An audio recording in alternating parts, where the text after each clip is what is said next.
Salut, on démarre aujourd'hui un nouveau dossier qui nous concerne tous, qui nous intéresse tous et qui nous angoisse un petit peu tous. Référent responsable et bienveillant, c'est que faire en cas de perte de mon animal. Et tout est résumé dans un guide à télécharger que tu peux me demander par email. Alors, la première chose que je te donnerai comme conseil, c'est ne panique pas. J'ai été amenée dans ma carrière de médecin de campagne d'être confrontée à des situations d'urgence, des grosses urgences, hein. Et j'ai remarqué que plus c'était grave, plus il fallait être calme et plus tu étais efficace. On va l'appliquer dans ce cas-ci où on perd notre animal de compagnie, quel qu'il soit, hein. On va s'adapter à tout type d'animaux. Alors, il y a plusieurs étapes que j'ai numérotées, et bien évidemment, l'idéal est que tu puisses te faire aider pour faire simultanément plusieurs étapes. Pars du principe que tu as déjà cherché 1 à 2 heures ton animal, qu'il soit parti depuis ton domicile, d'un lieu de balade connu, d'un lieu de balade inconnu, d'une aire d'autoroute, d'un lieu de villégiature, chez un pote, lorsqu'il était gardé par quelqu'un, etc. Voilà, il a disparu. Au bout de 1 à 2 heures, tu te dis, bon, faut quand même essayer d'encadrer un peu le bazar. Donc, no panique. Tu vas faire plusieurs choses. 1, appeler des organismes et des professionnels avec rigueur. Donc, tu te munis du carnet de santé de ton animal et de sa fiche ICAD, hein, de son numéro d'identification. Alors, vous allez voir que ce dossier va vous démontrer, mais de façon limpide, que l'identification et la stérilisation des animaux sert aussi à les retrouver plus facilement en cas de perte et en cas de vol. C'est bon, ça va être limpide. Tu vas voir, j'ai pas besoin de t'expliquer plus. Alors, première chose, tu appelles les organismes. L'ICAD, bien évidemment. Tu les avertis que ton animal est perdu en donnant le numéro. Pourquoi? Parce que l'ICAD, elle, va rebalancer l'information à tout son réseau. C'est-à-dire que toute personne munie d'un appareil là, pour lecture de puce, s'il lui arrive de biper ton animal où qu'il soit, tout de suite, il aura l'info que c'est un animal perdu. Voilà. Et du coup, 1 heure après ou 2 heures après, tu vas le retrouver. Pourquoi? Parce que on a tous ce bon réflexe, dès qu'on trouve un animal, c'est de le mener chez un vétérinaire ou vers un refuge, etc., pour qu'il soit, pour que la puce soit lue. Et donc voilà. Et donc on en revient encore à la rigueur qu'il faut avoir quand on a un animal. Quand on déménage, on met à jour ses coordonnées. D'accord? Au niveau de l'ICAD. Alors, l'adresse, ok, mais surtout le téléphone, pensez-y. Combien d'animaux sont pucés, on n'arrive pas à retrouver leur référent. Déconnez pas là-dessus. Tu appelles également la mairie de la commune où ton animal a disparu et tous les services communaux dont les employés sont amenés à circuler dans la commune. Ça, c'est super important. Tu vois, par exemple, je pense au ramassage des ordures, par exemple. Toi, sur la commune, tu peux aussi te déplacer à la poste. Alors, je dis appeler, mais envoie quelqu'un, déplace-toi. Mais alors, on y reviendra après, avoir imprimé toutes tes affichettes. Déplace-toi sur tous les services communaux où les mecs, ils se déplacent sur la commune. Tout ce que tu peux trouver dans ta tête. Voilà, tu y vas et tu renouvelles l'opération. Même chose pour les associations, les refuges et les fourrières de la commune.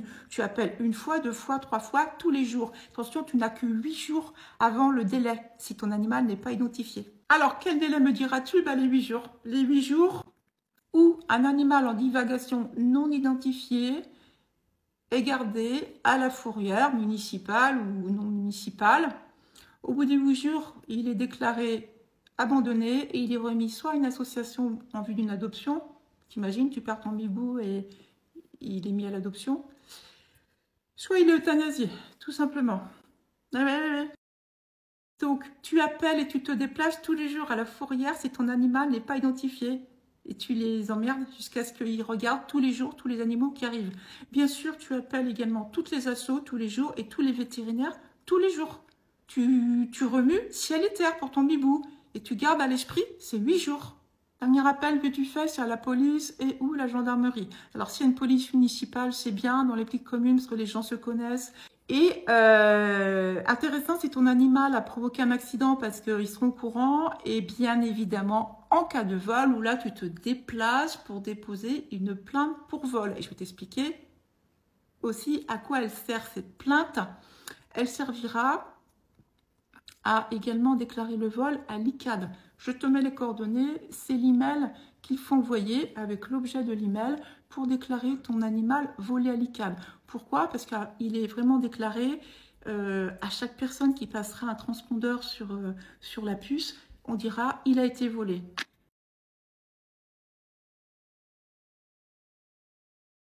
En parallèle, par des potes, quelqu'un qui s'y connaît dans ton entourage, ou toi, si tu vas vite, c'est faire des affichettes. Je te mets les caractéristiques là que doit absolument avoir ton affichette. Et un point important, n'y mets pas tes sentiments. Oui, c'est la prunelle de mes yeux, sans lui, je meurs. On s'en fout sur l'affichette. On sait que tu es malheureux.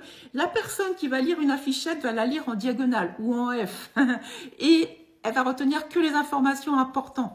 Elle n'a pas besoin d'être parasitée par ton désespoir. D'accord? Elle a besoin, par contre, de savoir que ton chien, il a une grosse tache là à tel endroit, il a un collier de telle couleur, il a une queue qui est, il a pas de queue. Enfin, tu vois, il a besoin de savoir ça et pas le reste. Ça peut paraître dur ce que je dis, mais c'est la réalité.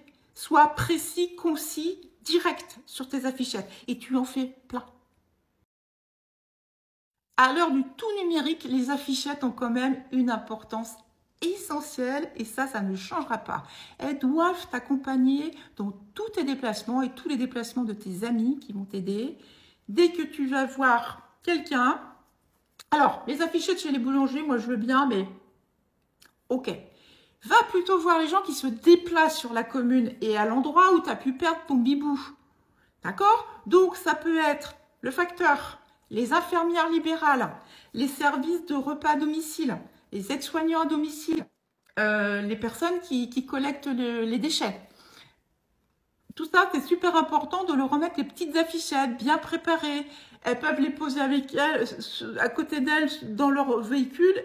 On passe aux réseaux sociaux, bien entendu, publication sur les réseaux. Alors, sur tes pages, tu publies, tu demandes à tous tes amis de partager, mais cela ne suffit pas, généralement. D'accord? Il faut faire, donc pareil, tu prépares un post simple, concis, précis, avec la meilleure façon d'identifier ton animal, ce qui fait qu'il est unique. Tu mets des très belles photos,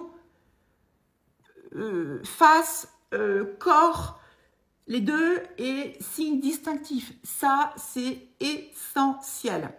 Ensuite, à qui tu diffuses cette publication? À des pages qui vont avoir une grosse audience, ou pas forcément une grosse audience, mais qui vont avoir une audience engagée.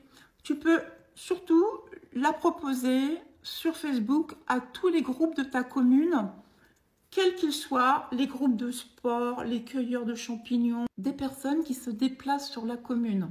Et ça, c'est super important. Ton chien, par exemple, s'est perdu en forêt. Eh bien, tu cherches le club des cueilleurs de champignons de ta commune. Tu cherches les marcheurs nordiques. Et c'est ces gens-là qui vont peut-être le voir. Eux, ils ont reçu la publication, même en DM, hein, t'envoies via Messenger. Alors, tu as peut-être besoin d'un petit peu de monde pour ça, d'accord? Et les réseaux sociaux, c'est vraiment une manière formidable de retrouver les animaux. On a X histoires de témoignages comme ça, et je vais t'en raconter une. Vraiment, cette histoire, elle restera gravée dans ma mémoire, je pense, pour toujours. C'est l'histoire de Best, si vous vous en souvenez. Sa maman m'avait contactée pour me demander de relayer l'avis de recherche de Best, qui avait été volé 40 jours auparavant. C'est vrai que ça faisait beaucoup. Alors, Amstaff, femelle, tu vois bien, donc généralement, elles sont volées pour la reproduction, elles sont enfermées dans des caves, et elles ne servent qu'à faire des bébés, qui servent ensuite à des chiens de combat ou à être vendus sur les sites de vente d'animaux. Et oui. Donc, elle m'a demandé, donc, nous, on a relayé, vraiment, elle avait fait une super annonce, belle photo, etc. Donc, nous, on avait balancé tout azimut, donc Instagram et Facebook, et on avait été sur tous les groupes de sa commune. Voilà, c'est ce que je te disais avant. On avait une personne qui faisait ça, qui s'inscrivait sur tous les groupes, qui demandait, et qui allait diffuser les annonces en local. Et, bouge pas, j'ai publié le vendredi soir. Un monsieur a vu l'annonce et le lendemain matin, ce monsieur est allé se promener. Et quand il est revenu de balade, il s'est dit, mais j'ai vu un chien là, il avait l'air de ressembler au chien que j'ai vu hier sur l'annonce. Donc il a retrouvé l'annonce qu'on avait publiée et il a contacté la maman en disant, bah, il me semble que ce matin j'ai aperçu un chien en divagation à tel endroit. Et là, ça a fait tilt dans l'esprit de la maman puisque une semaine auparavant, via un autre poste qu'elle avait passé, une infirmière libérale l'avait contactée en disant « Il me semble que j'ai vu un animal ressemblant à votre bête à tel endroit. » Et les endroits correspondaient, tu vois. Et elle n'avait pas eu le temps d'aller chercher partout tous les signalements qu'on lui avait donnés. Donc là, ni une ni deux, ce samedi, elle s'est mise en route. Normalement, elle travaillait, donc elle s'est dit « Je vais le faire après mon travail ». Puis finalement, elle était trop dans l'excitation, elle a appelé toute sa famille. Tout le monde est parti à l'endroit. C'était une zone assez isolée, très reculée. Quand ils sont arrivés, la biboune était là. Elle était d'un endroit désertique. Il n'y avait qu'un agriculteur qui habitait pas très loin, mais pas très proche, qui l'avait vu, mais qui l'avait dit à personne, mais par contre qui lui donnait à manger régulièrement. Donc la biboune, elle n'avait pas dépéri. Bon, le gars n'avait alerté personne. J'ai du mal un peu à comprendre. Bon, bref. Alors, on a remonté un peu l'histoire. Elle était très très loin de son domicile, donc elle avait été volée dans son jardin, la clôture taillée, etc. Donc, on pense que les voleurs, ayant vu qu'elle était stérilisée, l'ont relâchée, ne l'ont pas tuée, l'ont relâchée très loin de chez elle. Donc, ce qui l'a sauvée, c'est sa stérilisation. Sinon, à l'heure qu'il est, elle serait dans une cave à faire la reproduction, et puis après, à bout de force, elle aurait été abattue. Voilà. Nous passons aux recherches. Alors là, on va distinguer chaque animal. Le chien. Si on recherche un chien, il y a plusieurs cas de figure. On va partir du plus chiant. Tu es sur ton lieu de vacances, tu es sur une aire d'autoroute, ton chien s'enfuit. Deux solutions. Soit tu restes sur place et tu mènes les recherches. C'est rarement possible. Soit malheureusement, tu dois repartir. Donc, il y a des choses essentielles à faire, c'est d'alerter. Sur une aire d'autoroute, c'est bien évidemment le lieu de restauration qu'il y a souvent sur l'aire d'autoroute. C'est la société d'autoroute, c'est la gendarmerie. C'est coller des affichettes. Alors, bien évidemment, sur une aire d'autoroute, tu vas dire, c'est pas possible. Bah, si, tu prends dans ta voiture crayon, papier, voilà, tu mets quand même des affichettes. Tu essayes d'avoir des gens sur place, des référents, on va dire, qui puissent récupérer l'animal quand il sera trouvé. C'est hyper chiant, c'est clair. Quand tu dois partir de ton lieu de villégiature, c'est arrivé à l'un de nos followers qui habitait en plus à l'étranger et qui avait laissé tout ça, tout plein d'affichettes et tout. Son chat a été retrouvé 2 mois après, donc il est revenu de l'étranger pour récupérer. Autre possibilité, il a pu partir depuis ton domicile. Donc là, tu dois faire des recherches circulaires.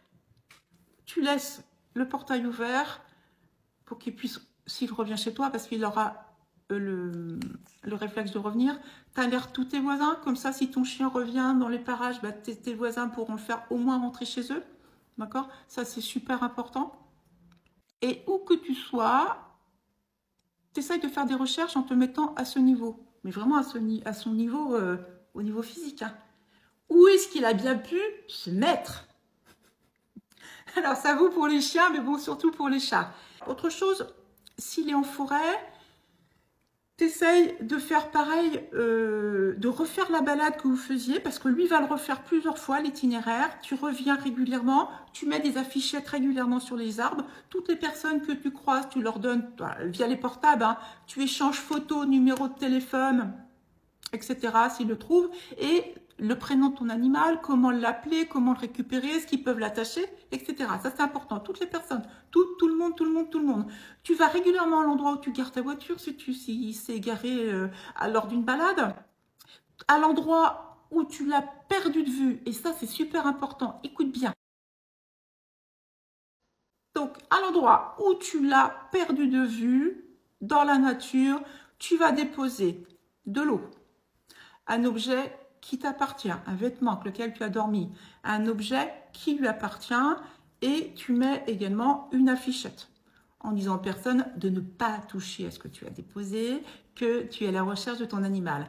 Il y a des grandes chances qu'en revenant régulièrement sur le site, à un moment, tu arrives et que ton bibou soit là en train de t'attendre. Ça, ce n'est point rare avec les chiens. Hein, ils reviennent, voilà, ils savent, ils ont un odorat très développé pour la plupart, ceux qui ont un museau en tout cas. Alors moi, je vais te donner une petite astuce de prévention et d'aide, alors prévention en partie, et d'aide aux retrouvailles. Un chien, même s'il a une puce, essaye de le suridentifier. Alors, moi je trouve la meilleure solution que j'ai trouvée, je trouve que les médailles, ça passe pas. Dès qu'ils vont dans les broussailles, les médailles, elles sautent. Enfin, c'est ces petits anneaux là qui sautent. Ce que j'ai trouvé de mieux, c'est un collier tout simple avec son prénom et mon numéro de téléphone brodé dessus. C'est-à-dire que ça ne s'efface pas, ça part pas au lavage, ça se décolle pas, etc. Donc ça, c'est la meilleure chose. En plus, ça se voit de loin pour la personne. Imagine une personne qui n'ose pas approcher ton chien pour une raison ou pour une autre. Eh bien, il pourra toujours t'appeler parce qu'il verra facilement ton numéro de téléphone. Comment faire également pour qu'il soit facilement retrouvé? C'est de lui poser un GPS. Bon, alors, ça a un coût. Soit tu as les GPS qui sont liés au réseau téléphonique, donc en forêt, ben, tu peux t'asseoir. Et autrement, tu as des GPS qui sont à fréquence radio, c'est ce que j'ai. Et donc là, ben, tu retrouves, ça va jusqu'à 15 km, je crois. Tu sais exactement où est ton bibou. Ça, c'est super bien si ton chien est parti derrière un gibier, qu'il s'est pris le collier dans un branchage, qu'il est tombé d'une falaise et qu'il s'est cassé une patte et qu'il ne peut plus bouger. Avec le GPS, tu sais exactement à 2 mètres près où il est. Et ça, c'est... Bon, moi, je trouve que c'est l'idéal. Moi, je l'ai acheté parce que ça... Voilà, vous savez, avec mes 2 braques et mon bleu de Gascogne, eh bien, dans la forêt, il y a quand même des sollicitations. Et comme ça me rassure, je sais toujours où ils sont.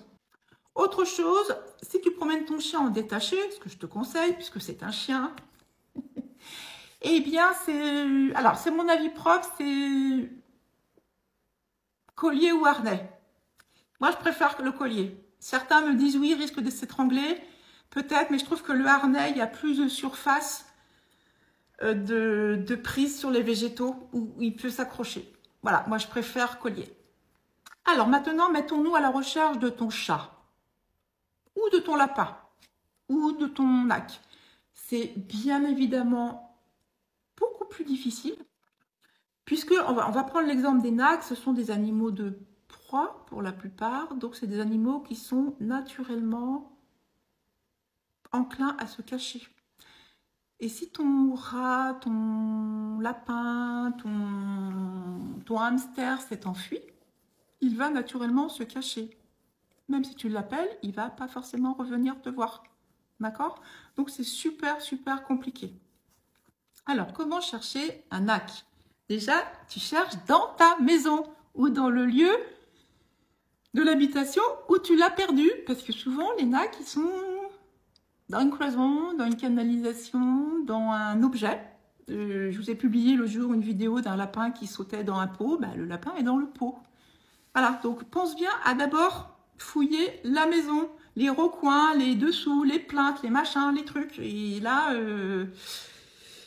tu peux le trouver. Les chats également. Un chat qui est dans un endroit qu'il ne connaît pas et qui est un petit peu stressé aura tendance à se mettre dans des endroits très improbables. Si c'est à l'extérieur, le chat, comme le chien que je te disais tout à l'heure, mets-toi à son niveau et va regarder toutes les canalisations, tous les trous, tous les tuyaux.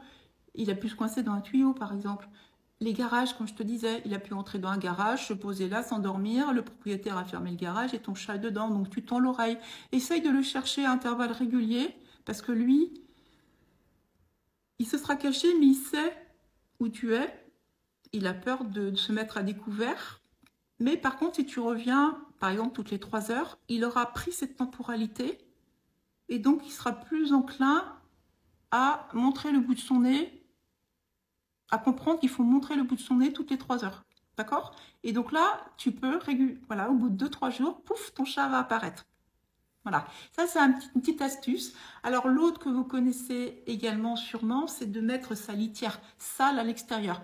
Puisque le chat, si tant est qu'il soit réellement perdu, qu'il ne sache plus se repérer, il va sentir sa propre odeur, plus que la vôtre, etc. Alors que le chien aura plutôt tendance à se repérer à la vôtre.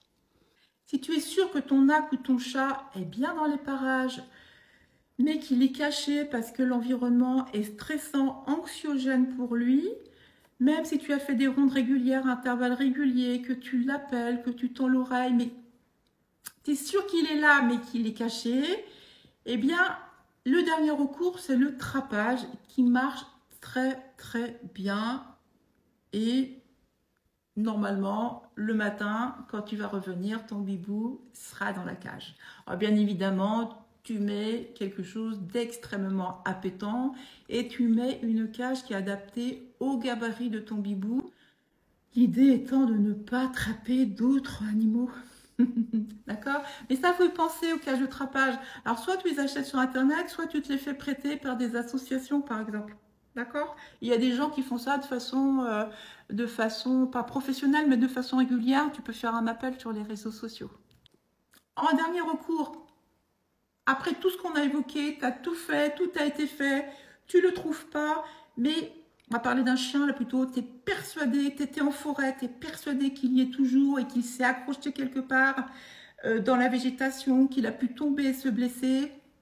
Et là, tu n'hésites pas, tu organises une battue. Tu ne risques rien. Par contre, attention, ne pas risquer le suraccident. Donc, toutes les personnes qui viendront t'aider à la battue, tu leur demandes vraiment de venir équipées pour la marche. Hein? On n'est pas là pour faire des entorses ou de je ne sais pas quoi. Donc, équipé pour la marche, tout le monde avec un téléphone où il aura enregistré ton numéro et la photo de ton bibou, et tout le monde avec un bâton, tout le monde avec un petit sac à dos, avec un petit peu d'eau, pourquoi pas une couverture de survie, de quoi faire un bandage, juste le minimum pour la première personne qui trouvera ton bibou. Donc, tu organises ça via les réseaux sociaux. Généralement, les gens sont enchantés de participer à ce type de recherche. Tu peux en faire plusieurs. Il n'y a pas de honte. Enfin, je veux dire, c'est maintenant qu'il faut le faire. Hein, c'est pas 2 mois après. D'accord? Un chien peut rester quelques jours sans manger. Hein, il n'y a pas de souci. Mais voilà, t'attends pas 2 mois. Et si tu peux, t'essayes de trouver quelqu'un qui pratique le man trailing. C'est-à-dire suivre la piste d'un homme. Donc, c'est un sport canin qui est de plus en plus développé, qui consiste à pister des animaux ou des humains grâce à des objets. Voilà, tout simplement, hein, les chiens de recherche. Donc, si utilisé par la police, la gendarmerie, etc., mais ils ne viendront pas t'aider, hein, parce que voilà, c'est comme ça, c'est normal. Par contre, maintenant, ça existe en tant que sport canin. Donc, n'hésite pas à contacter le club le plus proche de chez toi. Et avec un peu de chance, ils viendront t'aider. Ils ont des instructeurs qui sont formés et qui ont les techniques de recherche, comment se placer, comment faire, etc. Et avec les chiens les plus aptes à retrouver ton bibou. Voilà. Avec tout ça, tu devrais pouvoir le retrouver. Donc ça, c'est en cas de perte.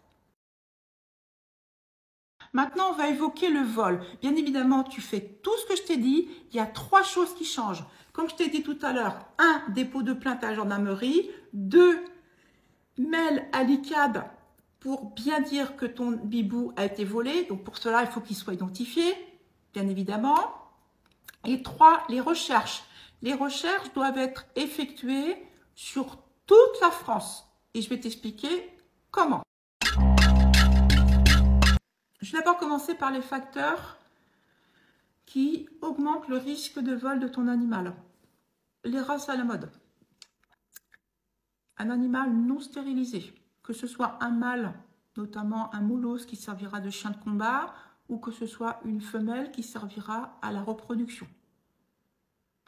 Un mollo, ça sera dans une cave quelque part tout le reste de sa vie, et si c'est une autre race, elle pourra être envoyée dans l'Europe de l'Est, mise dans une petite cage, et à faire de la reproduction sur reproduction, et les chiots seront renvoyés en France et vendus sur les sites.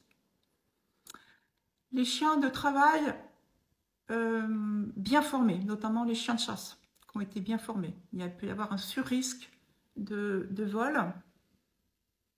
Et bien sûr, les chiens non identifiés, beaucoup plus facile. Donc, si je peux encore te motiver à stériliser et identifier ton animal, c'est aussi pour la prévention des vols. Alors, comment tu fais si on t'a volé ton animal? Bien sûr, petites annonces, etc. Tu peux d'emblée t'adresser, c'est ce que je ferais, t'adresser à la personne qui te l'a volé en lui disant « Ok, t'as volé mon animal, ok, t'as gagné, tu veux quoi, le revendre? Moi, je te propose le double du prix de mon animal. » Voilà, point. Tu fais une annonce comme ça. Bien sûr, tu t'assures que la personne a bien l'animal, photo à l'appui, un lieu de rencontre où tu vas accompagner, protéger et où on te remet l'animal avant que tu remettes l'argent. Ok, bien sûr, pas te faire avoir plusieurs fois. Ne t'inquiète pas qu'il y en a qui sont prêts à t'entuber et à profiter de ta détresse. Donc n'hésite pas à t'appuyer sur quelqu'un qui a la tête sur les épaules et qui est un peu détaché au niveau affectif. Alors, qui aimera les animaux, mais qui ne sera pas aussi engagé affectivement que toi par rapport à ton animal. Tu vois ce que je veux dire? Ensuite, les recherches. Bien sûr, tu vas sur le site internet. Tu fais comme si tu voulais acheter ton chien. Alors, je vais commencer par donner des astuces pour repérer les annonces frauduleuses sur les sites. C'est assez facile. Les responsables des sites internet, ils font pas beaucoup d'efforts pour repérer ces annonces-là. Alors, ton chien est toujours vendu à un prix inférieur à ce qu'il vaut. Donc, 3 possibilités. Soit l'animal a été volé, soit il est malade, soit il y a une tare génétique qui va probablement s'exprimer à un moment ou à un autre, donc on se débarrasse du chiot rapidement. Si l'animal est adulte, la personne sera affoutue de donner des photos de quand il était bébé. Pense-y ça. L'histoire de l'animal est très imprécise. Ils n'arrivent pas à te donner ses habitudes, son caractère, tout ça. Il est bien, il va bien, il est cool, voilà. Les ententes, ils les connaissent à peine. Ça loupe pas. Le motif de cession, très imprécis également. Tu peux aussi avoir pas mal de fautes d'orthographe dans l'annonce. Voilà, donc ça, pense-y. Alors, sinon, tu vas chercher sur Google achat, chien, alors tu mets la race, particulier. D'accord? Tu fais ça, tu prends tous les sites et tu fais une veille après sur tous les sites. C'est-à-dire que généralement, ils ont des systèmes d'alerte. Tu mets une alerte sur toutes les annonces qui correspondent à ton bibou. La race. Alors là, j'essaye de mettre, d'élargir un peu, parce que généralement, ceux qui te volent ton animal, ils connaissent pas son âge. Donc, bon, ils savent si c'est un chiot, un jeune ou un adulte, mais voilà. Et tous les jours, donc soit tu repères soit tu, voilà, bien sûr, tu relèves toutes les alertes. Mais attention que parfois les alertes ne sont mises qu'une fois par jour et l'annonce a été passée quelques heures auparavant. Donc tu missionnes des copains qui font ça en permanence toute la journée, Si tu as un copain qui s'y connaît un peu en informatique, il peut aussi pousser un peu plus loin et essayer de faire des filtres sur Internet pour essayer de repérer tout ce qui sort sur le net avec des mots-clés particuliers. Et bien évidemment, si tu repères ton chien, sois très léger, aussi léger qu'eux, dans ta demande. Voilà, tu ne demandes pas beaucoup de précision. Enfin, tu sais que c'est lui. Donc, tu fais en sorte de vouloir l'acheter et de ne pas éveiller leur méfiance. Et d'aller, bien sûr, au rendez-vous. Alors, soit tu achètes ton chien, tu rachètes ton chien et tu te tais, soit tu les pièges. Allez, je terminerai ce dossier en vous disant comment faire si tu trouves un animal. Il y a également une procédure à respecter. Alors, bien évidemment, si tu tombes sur un chien qui, par chance, a une suridentification sur lui qui est hyper visible, eh bien, t'as qu'à prendre ton téléphone, t'appelles le propriétaire et zoup, c'est réglé en 10 minutes. Et ça, c'est l'idéal et ça arrive vachement plus souvent qu'on croit. Ensuite, ça se complique. Si le bibou ne se laisse pas approcher. Donc, tu peux pas vérifier s'il y a un tatouage ou s'il y a une suridentification. Tu es obligé d'appeler, malheureusement, les services de la fourrière ou la mairie qui enverra la police, enfin la fourrière municipale, pour venir le récupérer. C'est dommage. D'où l'intérêt de la suridentification hyper visible, comme je vous disais. D'accord? Donc, si le bibou est tatoué. Ça arrive encore qu'il y ait des bibous tatoués. L'ICAD a un numéro que je te mets là. Tu peux l'appeler de suite. Ils te donneront le propriétaire ou ils l'appelleront le propriétaire. Donc, il n'y a même pas besoin d'aller chez un vétérinaire pour lire la puce. On part du principe que tu as récupéré le bibou. Il n'est pas suridentifié. Donc, il a peut-être une puce. Tu le mets dans ta bagnole. Tu vas chez le vétérinaire pour vérifier la puce. Si par chance il en a une et si par chance les coordonnées du référent sont à jour, le vétérinaire appelle le référent et tout est bien qui finit bien. Voilà. Donc, tu auras fait une super bonne action. On complique encore la chose. Tu vas chez le véto. Pas de pouce. Soit le véto va te dire, vous le donnez à la fourrière, vous le confiez à la fourrière. Soit, en amoureux des animaux, tu dis, non, je vais le mettre chez moi en attendant et je vais m'occuper des recherches. Et tu as complètement le droit. C'est pas une obligation de mettre les animaux en fourrière. Par contre, l'obligation que tu as, c'est d'appeler la mairie pour les avertir que tu n'as pas volé l'animal et qu'il est chez toi en attendant de retrouver le référent. D'accord ? C'est super important, mais sache que tu as le droit de le faire et c'est une bonne façon d'aider la cause animale. Par contre, il va falloir t'investir parce que tout ce que j'ai décrit auparavant, faire des affichettes, faire des recherches, blabla, ça va être à toi de le faire. C'est un investissement en temps, mais je pense que ça vaut le coup. Dernière info qui peut te rassurer si jamais tu trouves un animal manifestement égaré, mais qui est blessé.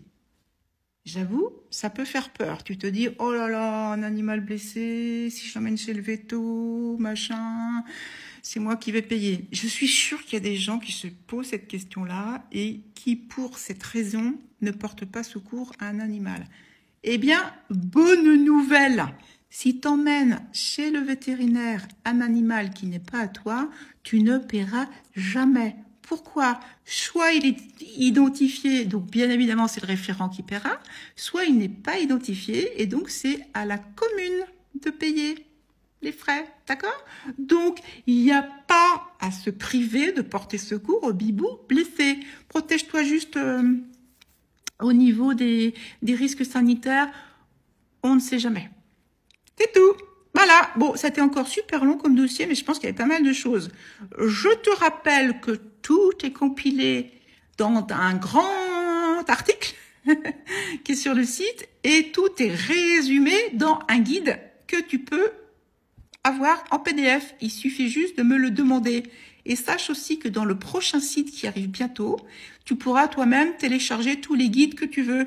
Alors voilà, il y en aura plusieurs. Ils sont tous orientés bien-être, sécurité, confort, des bibous, comme toujours.